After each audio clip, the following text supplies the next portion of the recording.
ராத்திரியில சபை எழும்புது. இரண்டாவது, அங்க யார் எழும்புகிறார் என்றார்? 11 குமாரன் எழும்புகிறான். ஒரு ஆமென் சொல்லுங்க பார்க்கலாம், ஒரு அல்லேலூயா சொல்லுங்க பார்க்கலாம். எத்தனை குமாரன் எழும்பினான்? 11 குமாரன் ராத்திரியில் எழும்புறான்.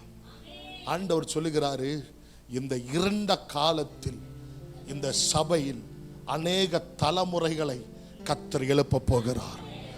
துதிக்கிறவர்கள் எழும்ப போறாங்க. ரூபன் எழும்ப போறான், சிமியோன் எழும்ப போகிறான், லேவி எழும்ப போறாங்க, காத்து எழும்ப போறாங்க. எத்தனை பேர் விசுவாசிக்கிறீங்க? இயேசுவின் நாமத்தினாலே யாக்கோபுடைய 11 குமாரர்களும் ஒரு மிகப்பெரிய ஒரு கோத்திரமா இருக்கிறது. அந்த கோத்திரம் முழுவதும் ஒரு இருளுக்குள்ள உட்கார்ந்து இருக்கிறாங்க. இயேசுவின் நாமத்தினாலே யாக்கோபு எழும்பின போது சபை எழும்ப தொடங்கினது.